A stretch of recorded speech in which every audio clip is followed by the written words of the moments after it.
साथियों, 25 मई को लोकसभा का चुनाव होना है और वोट आपका है, मत आपका है, विश्वास आपका है, फैसला आपने करना है। वोट डालने से पहले कुछ बातें हैं जिन पे विचार जरूर करना है कि हम अपना वोट किस पार्टी को क्यों दे रहे हैं, किस पार्टी ने सत्ता में रहते हुए हमें सबसे ज्यादा लाभ पहुंचाया, हमारे लिए अच्छे काम किए, हमारी बात आकर के सुनी, किसने हमारी अनदेखी करी, इन बातों पे ध्यान देना जरूरी है। भारतीय जनता पार्टी की सरकार को बने 10 वर्ष हो गए। इनको चुप करा बच्चों को। 10 वर्ष हो गए। इन 10 वर्षों में भाजपा ने अलग अलग तरह के बहुत सारे वायदे किए थे।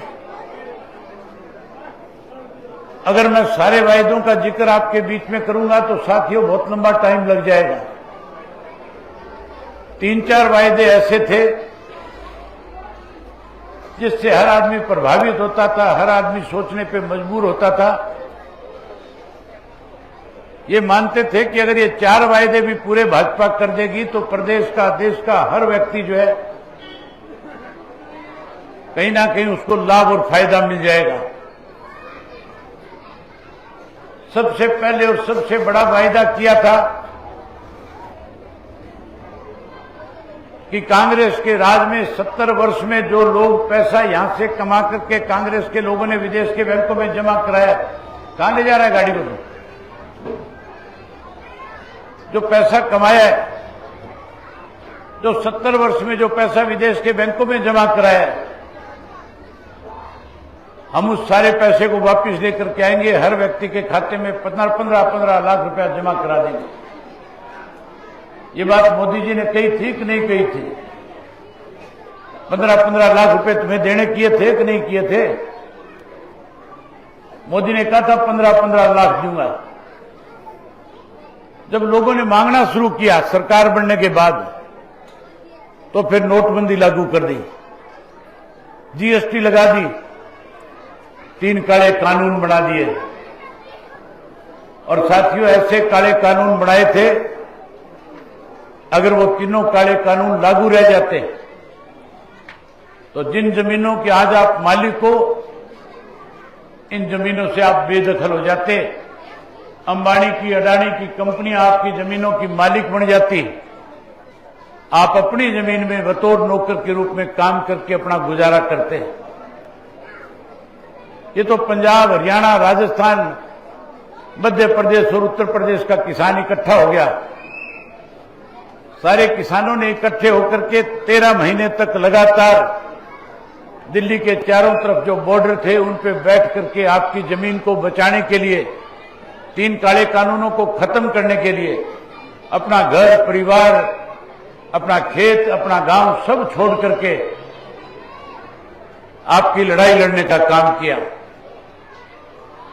13 महीने में 750 से ज्यादा लोगों ने शहादत दी। तब जाकर के मोदी जी के ये बात समझ में आई कि किसान मर तो सकता है, घर वापसी तभी करेगा जब तीनों काले कानून खत्म हो जाएंगे। आखिर मोदी ने माफी मांगी और माफी मांग करके ये वायदा किया था देश के किसान के साथ कि एमएसपी का कानून बनाऊंगा। आज भी एमएसपी का कानून नहीं है। इसके लिए आज भी किसान को उसकी फसल के दाम पूरे नहीं मिलते। इस राज्य में महंगाई बढ़ गई, इस राज्य में भ्रष्टाचार बढ़ गया, इस राज्य में कानून व्यवस्था खत्म होगी, इस राज्य में साथियों नशा बढ़ गया, अपराध बढ़ गया, इस राज्य में पढ़े लिखे नौजवान बच्चों के लिए रोजगार नहीं है, नौकरी नहीं है। बच्चे नौकरी ना मिलने की वजह से, रोजगार ना मिलने की वजह से जमीनें बेच बेच करके विदेश जाए हैं। हरियाणा प्रदेश का कोई गांव ऐसा नहीं है जिस गांव से सैकड़ों की संख्या में बच्चे जमीनें बेच बेच करके विदेश ना चले गए। वहीं साथियों, आज हर वर्ग के लोग इस सरकार से दुखी हो गए, परेशान हो गए। हर आदमी इस प्रदेश की सरकार को, देश की सरकार को बदलना चाहता है। आज किसान दुखी है, मजदूर दुखी है, व्यापारी दुखी है, कर्मचारी दुखी है, माताएं और बहनें भी दुखी है, परेशान है। हर कोई इस सरकार को बदलना चाहता है। आप भी बदलना चाहते हो कि नहीं बदलना चाहते हो? बदलना चाहते हो तो दोनों हाथ खड़े करो मेरे साथ कि आप भी सरकार को बदलना चाहते हो। अगर सरकार बदलनी है तो साथियों सोच भी बदलनी पड़ेगी। जब तक सोच नहीं बदलोगे सरकार नहीं बदलेगी। सोच बदलने के लिए केवल थोड़ा सा सोचने की जरूरत है। 10 साल कांग्रेस का राज रहा। भूपेंद्र सिंह हुड्डा प्रदेश का मुख्यमंत्री था। उस 10 साल के दौरान नवीन जिंदल आपके यहां से लोकसभा का मेंबर हुआ करता था। मैं कुरुक्षेत्र लोकसभा क्षेत्र के 400 से ज्यादा गांव में जाकर के आपके बीच में आया हूं। मैंने सारे गांवों में खुल करके लोगों से पूछा था कि नवीन जिंदल 10 साल में कभी किसी एक गांव में आया? सारे गांव के लोगों का जवाब था हमने नवीन जिंदल को नहीं देखा। आपके गांव में नवीन जिंदल 10 साल मेंबर पार्लियामेंट रहते हुए कभी आया कि नहीं आया? कभी नहीं आया आपके गांव में। 10 साल भूपेंद्र सिंह हुड्डा मुख्यमंत्री रहा। हुड्डा तो आया होगा आपके गांव में? हुड्डा भी नहीं आया आपके गांव में। 9.5 साल मनोहर लाल खट्टर मुख्यमंत्री रहा। उसने तो कई चक्कर लगा दिए होंगे आपके गांव के, एक बारी भी नहीं आया। एक आप पार्टी का उम्मीदवार है जो कहता है मुझे वोट दे दो। साथियों उस आप पार्टी वाले से, कांग्रेस वालों से पूछना कि SYL का नहर का जो पानी हमें मिलना था पंजाब से, आज पंजाब के अंदर आप पार्टी की सरकार है। सुप्रीम कोर्ट से SYL के ऊपर फैसला हरियाणा के हक में आया हुआ है। हमें पंजाब से 35 लाख एकड़ फुट पानी हरियाणा प्रदेश को मिलना है।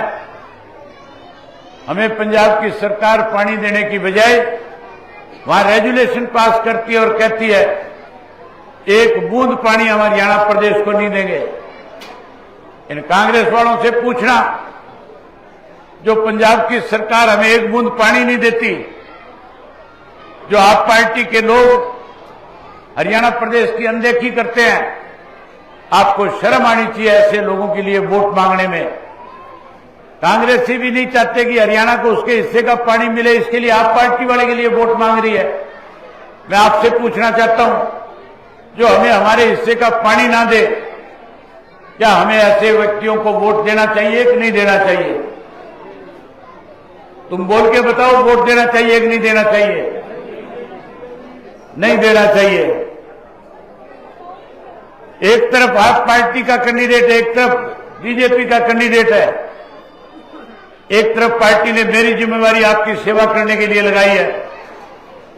याद करो साथियों, चौधरी ओम प्रकाश चौटाला, चौधरी देवीलाल जब इस प्रदेश के मुख्यमंत्री होते थे, हरियाणा प्रदेश के गांव गांव में जाते थे। ना आपके खट्टर आया ना आपके हुड्डा आया। चौधरी ओम प्रकाश चौटाला तो आपके गांव में आए होंगे मुख्यमंत्री होते हुए। वो आए थे तो कुछ दे के गए, कुछ लेके गए, आपसे दे करके गए थे। तो बस यही पहचान कर लेना कि आपकी सेवा किसने करी, आपके लिए अच्छे कानून कायदे किसने बनाए, आपकी बुढ़ापा पेंशन किसने करी, आपके ट्रैक्टर को गड्ढा किसने बनाया, आपके साइकिल के, रेडियो के, टेलीविजन के, आपके तंबाकू के टैक्स किसने माफ किए। अगर आपको याद आए कि ये सब कुछ काम चौधरी देवीलाल के वक्त में हुए तो फिर एक एक वोट 25 तारीख को इंडियन नेशनल लोकदल पार्टी के चुनाव के निशान पे लगा करके अपने गांव से मुझे बड़े वोटों से जिता करके भेजना। उम्मीद करूंगा कि एक एक साथी मुझे अपना एक एक वोट दे करके ज्यादा से ज्यादा वोटों से जिताने का काम करेंगे। जिता दोगे गांव में? जिताओगे तो हाथ खड़े करो, एक बार जिताएंगे। बहुत धन्यवाद सारा।